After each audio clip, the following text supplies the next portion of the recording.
क्या आप भारत के सबसे बड़े मदरसे का नाम जानते हैं?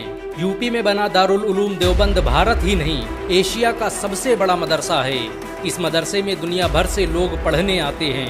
भारत की आज़ादी में इस मदरसे का बड़ा योगदान रहा। 70 एकड़ में फैला ये मदरसा आज पूरे भारत को अपनी गौरव गाथा सुना रहा है। ये भारत का एकमात्र मदरसा है जहाँ पर हेलीपैड की सुविधा उपलब्ध है। दारुल उलूम देवबंद ने भारत को सबसे बड़े वैज्ञानिक और राजनेता दिए।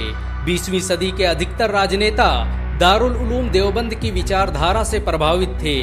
All India Muslim personal law board के पहले जनरल सेक्रेटरी मिन्नतुल्लाह रहमानी दारुल उलूम देवबंद के ही छात्र थे। देश के पहले गृह मंत्री मौलाना उबैदुल्ला सिंधी ने दारुल उलूम देवबंद से ही शिक्षा हासिल की थी।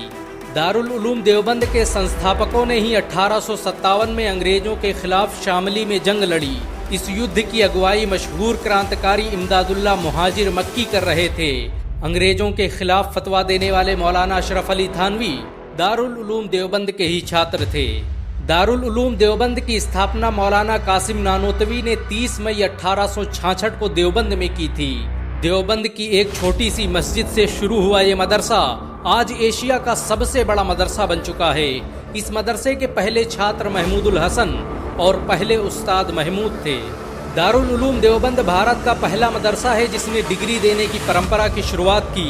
1875 में एक सम्मेलन में छात्रों को सबसे पहले डिग्रियां दी गईं, जिसके बाद ये परंपरा पूरे भारत में फैल गई। सन 1875 में ही इस मदरसे की पहली बिल्डिंग की बुनियाद रखी गई।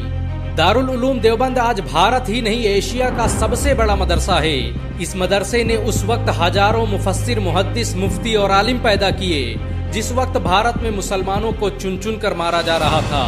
इस मदरसे ने कुछ ही सालों में इतने क्रांतिकारी पैदा कर दिए कि 1875 में अंग्रेज गवर्नर सर जॉन स्ट्रेची ने इस मदरसे की जांच के आदेश दे दिए। अंग्रेजों को डर था कि कहीं इस मदरसे की वजह से उनकी सल्तनत खतरे में न पड़ जाए। इस मदरसे की अहमियत का अंदाजा इस बात से लगाया जा सकता है कि अंग्रेजी खुफिया विभाग द्वारा दारुल उलूम देवबंद को भारत के सबसे बेहतरीन स्कूल होने का अवार्ड दिया गया। अंग्रेज अधिकारी सर जॉन पोमर ने तो यहाँ तक कह दिया कि इतना बेहतरीन स्कूल तो उसने इंग्लैंड में भी नहीं देखा। इस मदरसे के पहले छात्र रहे शेखुल हिंद मौलाना महमूदुल हसन ने ही जमियतुल अंसार नाम का आंदोलन चलाया, जिसने भारत की आज़ादी में क्रांतिकारी भूमिका निभाई। रेशमी रुमाल आंदोलन की शुरुआत करने वाले मौलाना उबैदुल्ला सिंधी दारुल उलूम देवबंद के ही छात्र थे। उन्होंने सुभाष चंद्र बोस के साथ मिलकर भारत की पहली अस्थायी सरकार की स्थापना की थी। वो आजाद हिंद सरकार में भारत के पहले गृह मंत्री भी थे। बहुत कम लोग जानते हैं कि रोलेट एक्ट कमीशन ने दारुल उलूम देवबंद को भारत का सबसे खतरनाक मदरसा बताया। उसने लिखा कि अगर इसे बंद नहीं किया गया तो भारत अंग्रेजों के हाथ से निकल जाएगा।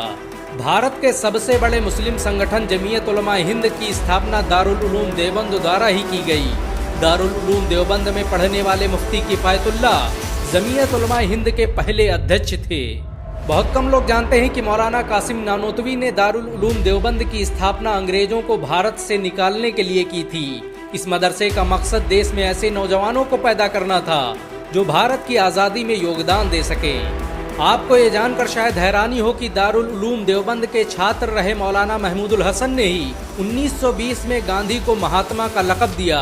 उनका ये नाम इतना मशहूर हुआ कि गांधी पूरी दुनिया में महात्मा गांधी के नाम से पुकारे जाने लगे। महमूदुल हसन ने ही हकीम अजमल खान के साथ मिलकर 1920 में जामिया मिलिया इस्लामिया यूनिवर्सिटी की स्थापना की थी ताकि भारतीय शिक्षा तंत्र को अंग्रेजों के चंगुल से आज़ाद करवाया जा सके। आपको ये जानकर शायद हैरानी हो कि दारुल उलूम देवबंद में दुनिया के सबसे बड़े इस्लामिक एंट्रेंस एग्जाम का आयोजन किया जाता है।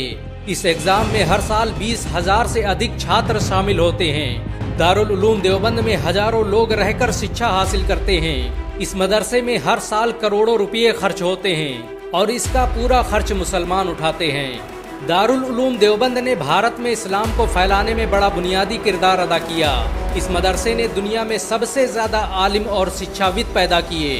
तबलीगी जमात की स्थापना करने वाले मौलाना इलियास दारुल उलूम देवबंद के ही छात्र थे। देवबंद की कोख से जन्मी तबलीगी जमात आज दुनिया का सबसे बड़ा धार्मिक संगठन बन चुकी है। इसमें जुड़ने वालों की संख्या 20 करोड़ से अधिक है। अमेरिका से लेकर रूस, जापान, इंडोनेशिया और फ्रांस के हर शहर में इसकी शाखाएं फैली हुई हैं। दुनिया के 150 से अधिक देशों में तबलीगी जमात के लोग मौजूद हैं। दारुल उलूम देवबंद भारत का पहला स्कूल था जिसने अंग्रेजों के खिलाफ अंतर्राष्ट्रीय स्तर पर आवाज उठाई। इस मदरसे ने अफगानिस्तान, तुर्की, सऊदी अरब और ईरान में ऐसे लोग तैयार किए जिन्होंने भारत की आज़ादी में बड़ी भूमिका निभाई। असहयोग आंदोलन की शुरुआत दारुल उलूम देवबंद से ही हुई थी। 1916 में शेखुल हिंद ने तुर्की के युद्ध मंत्री अनवर पाशा के साथ मिलकर भारत को आज़ाद करने की जो योजना बनाई, उसने भारत से अंग्रेजी सल्तनत को उखाड़ फेंका। दारुल उलूम देवबंद द्वारा चलाए गए इस आंदोलन के बारे में सर रोलेट ने लिखा कि ऐसी रणनीति को देखकर ब्रिटिश हुकूमत हक्का बक्का रह गई। दारुल उलूम देवबंद ने भारत के लिए जो किया वो आज तक कोई नहीं कर पाया। उड़ीसा के गवर्नर विशंभर नाथ पांडे के मुताबिक ये मदरसा अपने आप में एक देश था। अगर ये न होता तो भारत कभी आज़ाद न होता। भारत की आज़ादी के लिए लड़ने वाले इस मदरसे के 50,000 से अधिक उलमाओं को अंग्रेजों ने एक साथ फांसी दे दी थी।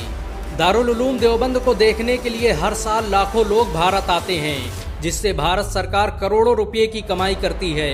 विदेशों से आने वाले लोगों के लिए देवबंद आज भी कौतूहल का विषय है। देवबंद से पढ़कर निकले करोड़ों लोग आज दुनिया भर में भारत का नाम रोशन कर रहे हैं। कोई भी देश ऐसा नहीं जहां पर इस मदरसे में पढ़ने वाले लोग मौजूद न हों। भारत में चलने वाले ज्यादातर मदरसों में देवबंद का ही सिलेबस पढ़ाया जाता है। दारुल उलूम देवबंद भारत का अकेला मदरसा है जहां पर हेलीपैड की सुविधा मौजूद है। इस मदरसे में आसानी से हेलीकॉप्टर लैंड कराए जा सकते हैं। दारुल उलूम देवबंद में बनी मस्जिद रशीदिया भारत की सबसे खूबसूरत मस्जिद मानी जाती है।